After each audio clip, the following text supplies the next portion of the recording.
recording, and I'm going to share my screen with you.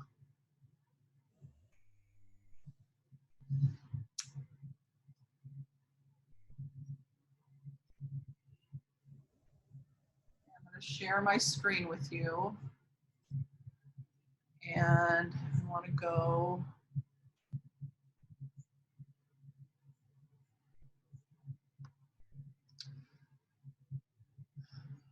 Why am I not seeing TCI? There it is. Okay, so here's TCI, and I hope that you all can see that. Getting a lot of people coming late. Okay. Okay, so if you can see this, I have gone to the top, and here's chapter 35. And when you look at the drop-down menu, it's the very last thing that says primary source. So that's what we're going to be using today.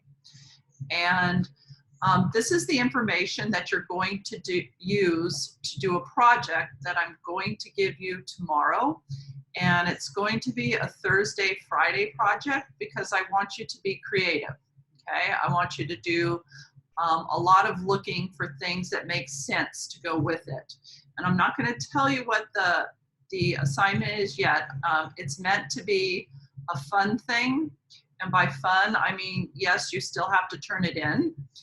It's not optional. You do have to turn it in, but I think it's something that you're going to enjoy doing. So with that, it comes from this information that's called the Boke of Nurture. And this original book, because a boke in Old English is a book of nurture, it was basically a book on how to raise children. Okay, the things and the ways that children should behave. And there are two places here. Okay, so you have the top one, which is the 1577 version, and it's written in Middle English, which if you read it a lot and you read it to yourself or you read it out loud to yourself, it's often easy to see what they're saying. But when you're just reading it, it's a little bit difficult. So they have also, so this is the first 9. So there are 9 things here, okay? And it goes to here. And then the second part of it is a translation or a modern English version of what it is. Now, it's still set in prose the way it would have sounded then. So sometimes it's a little bit weird to see, okay? And we're going to go through all the different ones. And what I'd like you to do is number them. And there's like 1 through 9. I believe there's 9 different rules for children in this particular book. And what I'm going to ask you to do is write in your own words what we discuss here down so that that part of the assignment that you're going to have will already be done. Okay, and it's really the most difficult part of it, and I want to make sure that everybody is able to get those points. So I want to make sure that everyone has that. Okay, so the first one here, if you want to look at it, is to, and I'm going to see if I can make this a little bit bigger. No, yes, I can. It says, honor to your parents dear, so duty does you bind. Such children as virtue delight, be gentle, meek, and kind.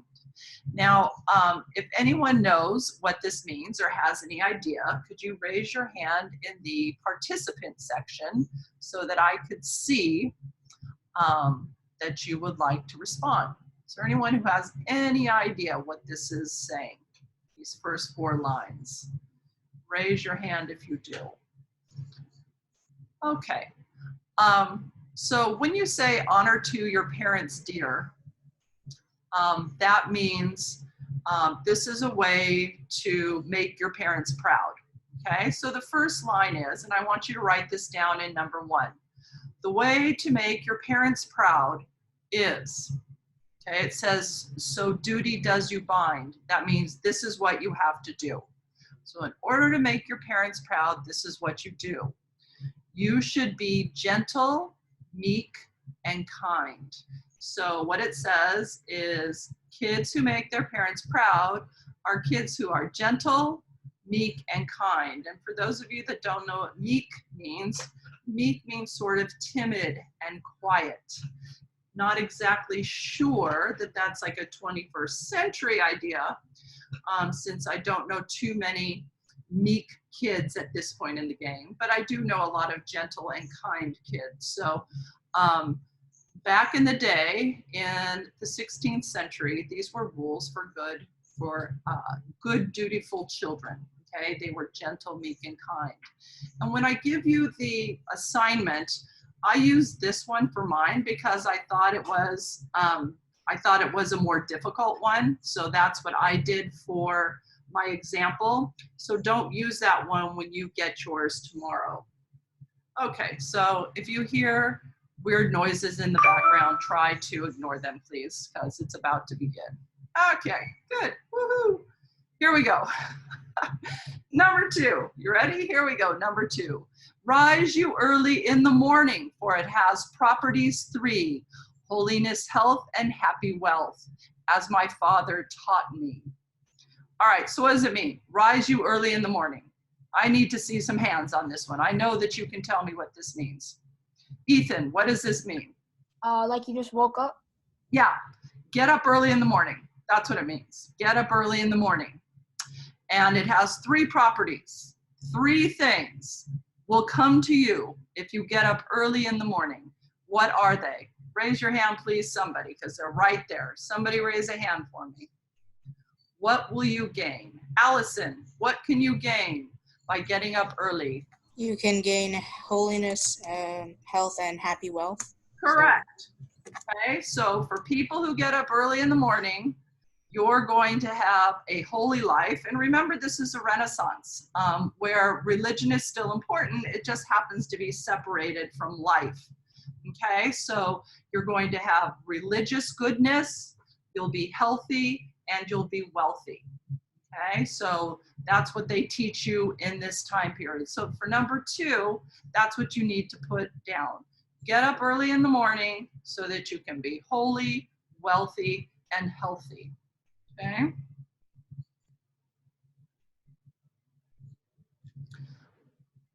All right, so that was number 2. Number 3, and this is actually a pretty hard one. So let's look at each line as it goes by. And it says, and of this thing beware, I wish. Okay? Of this thing beware, I wish. I'm just going to wait for 1 second, please. Okay. So this is a caution. This is something that's cautionary for you, okay? It's telling you, beware, be careful of not letting this happen. So number 3 is be careful of not letting this happen. Press not yourself too high, sit in the place appointed you. And this is, how many of you know somebody who thinks they're better than everybody else? Anyone know anybody who thinks they're better than everybody else? Yeah, I know a few people. And that's what it's telling you to be cautious of. Don't do that, okay? Don't make yourself higher or better than anybody else. Sit where you should, okay? So when it says, don't press not yourself too high. Don't think yourself better than other people, okay? And they consider that to be courteous or a courtesy to everybody else if you are there, okay? So everyone should not think of themselves as better than the other.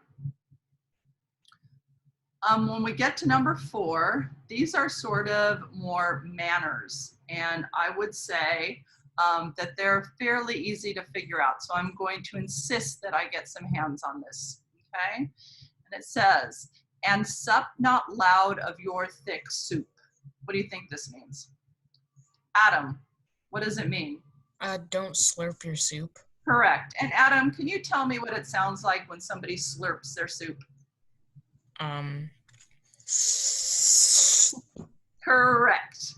When somebody has soup that's too hot and they put their mouth on and they suck it in slowly and loudly. Okay. Now, for anyone who read All American Slurp, anyone read that book? I happen to love that book. All American Slurp, in Chinese tradition, it is considered a compliment to the chef if you slurp your soup. But apparently in Renaissance times, not so much, okay? So one thing you should not do is slurp your thick soup, okay? At no time in all your life should you do that, okay? The other part of this one is dip not your meat in the salt shaker, but take it with your knife, okay? What do you think this means? First of all, why are people eating their meat with a knife instead of with something else? Anyone have any ideas why they're eating meat with a knife and not a fork? Ethan, you have an idea? Maybe like maybe eating with your hands is like disrespectful or something. No. Emmy, you have an idea? Maybe they didn't like have forks, but I'm not really sure. But Yep. It's the Renaissance period where forks are invented. So before this, people would literally had a spoon to eat their soup, and they had a knife that they ate everything else with. So they would stab their meat with their knife and eat it like that instead of cutting it with a knife and a fork. The thing that they're telling you here is don't take your meat, which is on your knife that you've been eating from, then dip it in the salt and keep eating from it, okay? They're saying take the salt and put it on your meat so that no one has to eat your nasty double dipped steak in the salt, okay? So instead of going doot, doot, doot in the salt, you take a little bit of the salt on your knife and put it onto the meat, okay? And this is really telling people, don't slurp your soup and don't double dip in the salt, okay? Just like you don't want somebody eating chips that they took a bite of the dip and then they put it back in, okay? Same thing, don't do it, it's nasty, okay? Number 4, is this 4 or 5? 5? Okay, thank you. Says, eat you small morsels of meat. What does that mean? Hands up, let's go. Eat you small morsels of meat. I'm gonna start calling on people. Ella, what does that mean?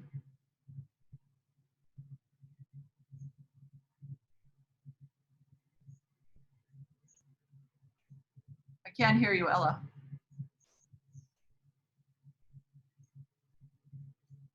Can anyone else hear Ella? No? Okay. Addison, let's go with you. Eat small morsels of meat. What does that mean?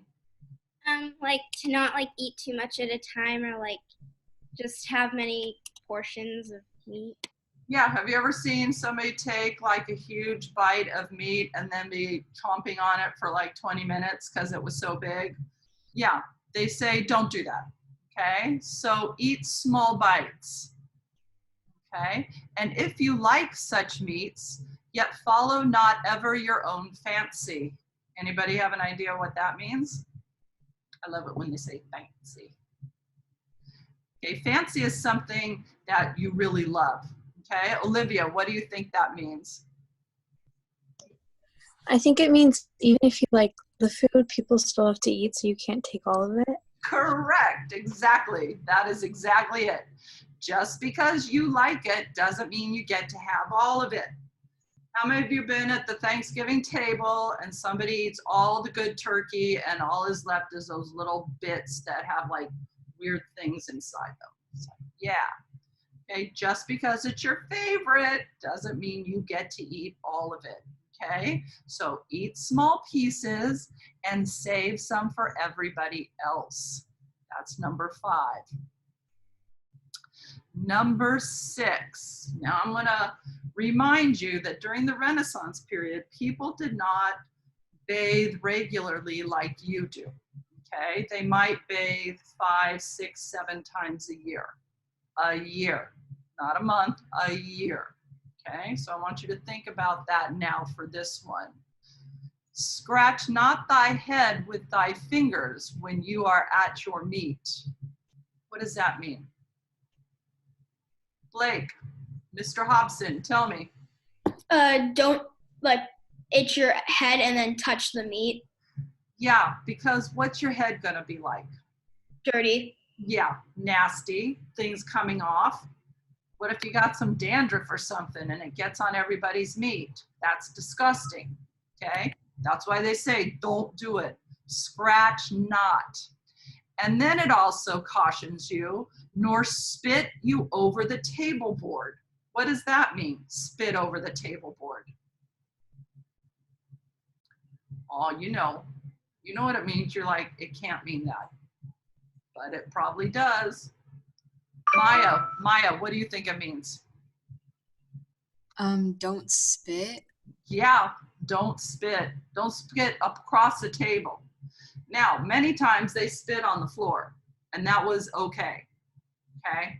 But don't spit across the table or over your head or over somebody else, okay? So don't be scratching your head and don't be spitting across the table. You're probably not that accurate. That's nasty. Okay, and as the nastiness continues, number 7, if that your teeth be rotten, I think it is not right to touch the meat others should eat. It is no clean sight. Okay, any ideas on that one? Remember, they don't go to the dentist. So if you're someone who's my age, how do you think their teeth are looking? Ooh. Someone give me an idea. Addison, what do you think? To not like share food with others. Yes, don't share food with others, especially if your teeth are all nasty, okay? If you got brown teeth, if you have missing teeth, any of that, don't be sharing the meat, okay? Because others don't want that. And one of the things that we're starting to learn here in the Renaissance is that they know that there's a natural order and that they know that there's a reason people get sick. And it used to be, they would say in the medieval times, they would say, oh, well, God willed it. I got sick because God willed it. Well, no, God didn't will it. Some nasty infectious teeth you were sharing your meat with is why you got sick. So the people are now starting to sort of clue into the ways of being a little more healthy. And one of those things is not to share your meat, okay? Number 8. Wipe your mouth when you take drink, ale, beer, or any wine. On your napkin, you must wipe still and see all things be clean. All right, so what's that telling us? That's a pretty simple one, I think. Need some hands. What's it telling us? Riley, what's it telling us? To wipe your face so it's not dirty after you drink. Yeah, exactly. Okay, no one needs to watch the wine come slipping out down your chin. Same with the meat. Okay, always wipe your face.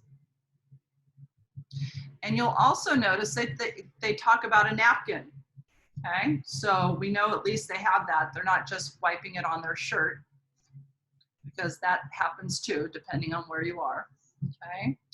And finally, number 9 is blow not your nose on the napkin where you should wipe your hands, but clean it in your handkerchief, then pass you not your band. What does that mean? Someone give me some hands. Christabel, what does that mean? To blow your nose into a handkerchief. Yep, and does everybody know what a handkerchief is? Raise your hand if you know what one is. Because my guess is most of you have never used one or even seen one, you know, because we have tissues or Kleenex. And truly that is a 20th century invention, the idea of using a Kleenex instead of a handkerchief.